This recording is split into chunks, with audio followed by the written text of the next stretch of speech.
sehat, bugar, dan proporsional. Kuncinya atur pola makan dan olahraga. Tak perlu yang sulit, apalagi yang mahal. Olahraga bisa dilakukan kapan saja dan di mana saja. Seperti yang dilakukan komunitas street workout Indobarian. Mereka memilih metode kalistenik dengan memanfaatkan fasilitas olahraga yang ada di sekitar. Seperti yang tersedia di Taman Kota atau di Stadion Gelora Bung Karno, Jakarta ini.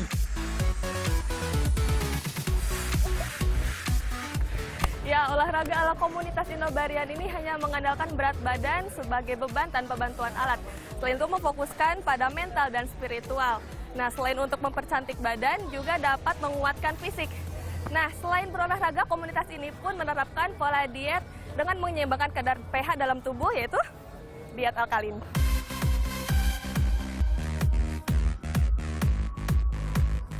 Yap, selain rutin berolahraga, sebagian besar anggota komunitas jalani pola diet alkalin. Mengatur pola makan untuk menyeimbangkan kadar pH di tubuh.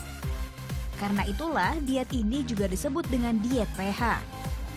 Diet alkalin berkembang di Amerika pada 2009, namun baru dikenal di Indonesia sekitar 4 tahun lalu. Salah satu pelopornya pendiri Indobarian, Ferdi Bawanta. Ada namanya performer UFC ya, juara ya dulunya kelas berat. Itu namanya Randy Couture. Jadi di sana saya yang lihat dietnya dia. Oh, ternyata di sini ada yang disebutin namanya alkaline diet gitu. Sebenarnya saya mulai tertarik. Sebelumnya saya vegetarian 10 tahun.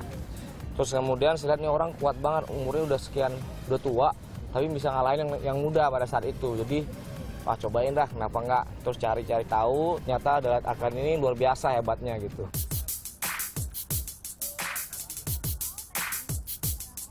Rasakan manfaatnya, Ferdi pun gencar memperkenalkan diet alkalin kepada teman-temannya. Sebagian besar mengaku cocok dan bahkan menyebut dirinya sebagai alkalin warrior. Kondisi badannya lebih fit lah gitu, staminanya lebih bagus. Makanan yang alkaline tuh sebenarnya gampang banget didapat kayak gitu. Jadi nggak perlu susah-susah. Kayak bengkoang kayak gitu kan di tukang rujak juga ada kan. Justru energinya lebih banyak. Saya pikir pertama nggak makan daging sama karbo, kita cenderung lemes ya. Tapi ternyata enggak. Di negara asalnya, diet alkalin juga sangat digandrungi. Banyak pelakunya datang dari kalangan selebriti. Sebut saja Beyoncé, Victoria Beckham, Jennifer Aniston, Kirsten Dunst, dan Gwyneth Paltrow. Menurut para ahli, tubuh dengan kandungan asam yang terlalu tinggi akan jadi sarang perkembangbiakan penyakit. Diawali dengan gangguan sistem metabolisme. Kondisi tubuh yang normal, kadar pH darahnya sekitar 7,35 hingga 7,45. Kurang dari angka ini, tandanya tubuh bersifat asam, dan bila lebih bersifat basa. Pada dasarnya, tubuh manusia punya kemampuan menjaga keseimbangan pH darah.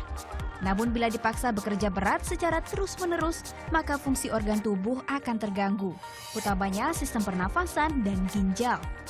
Penyakit metabolik seperti obesitas, kolesterol tinggi, tekanan darah tinggi, dan diabetes tak akan segan untuk mampir. Diet alkalin ini jelas membantu. Karena kalau kita tidak makan seimbang, tubuh dipaksa untuk menetralkan. Selalu dipaksa menetralkan, lama-lama kan capek juga. Nah, akhirnya apa? Menjadi terganggu. Nah, mulailah kemudian gejala-gejala, gangguan-gangguan yang mungkin tidak jelas. Itu adalah cara tubuh kita berteriak bahwa ini ada sesuatu yang tidak seimbang nih. Ada sesuatu yang diasup tidak sesuai dengan kebutuhan tubuh. Sehingga tubuh dipaksa untuk gimana supaya seimbang, gimana supaya seimbang. Nah, akhirnya ya di situ. Dengan kita makan diet alkalin juga, tapi catatan saya adalah dengan komposisi yang tidak berlebihan juga, sehingga akhirnya meniadakan makanan yang menyebabkan asam, ya dia akan menyeimbangkan kembali.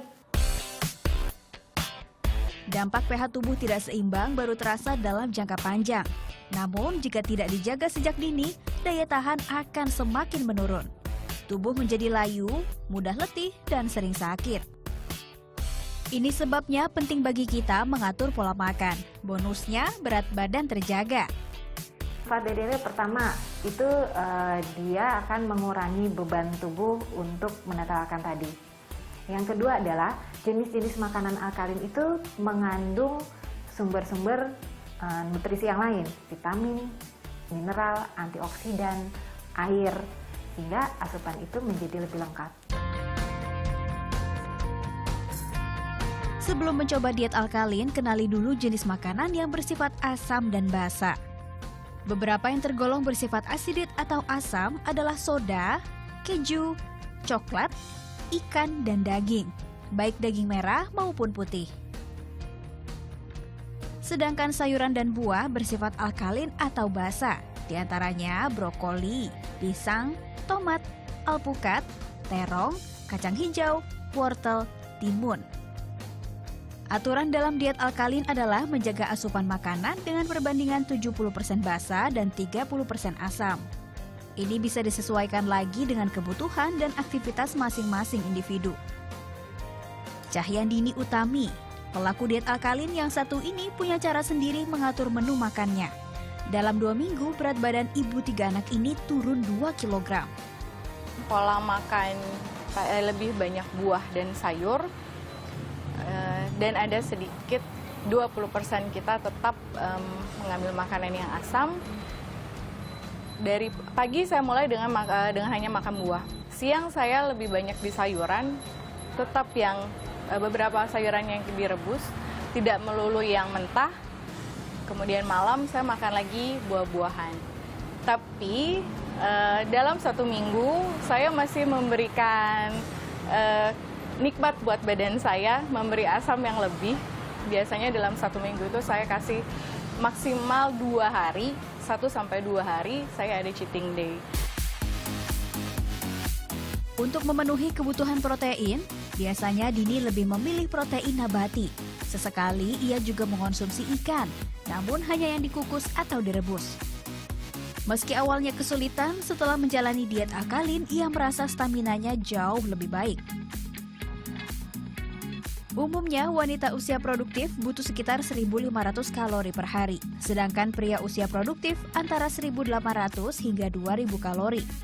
Yakni dengan persentase asupan makanan ideal 50 hingga 60% karbohidrat, 15 hingga 20% protein, dan 25 hingga 30% lemak. Nah, untuk diet alkalin, secara sederhana bisa dilakukan dengan mengatur porsi makan. 50% dari sayuran dan buah, 25% protein hewani atau nabati, dan 25% lagi dari jenis makanan sumber karbohidrat.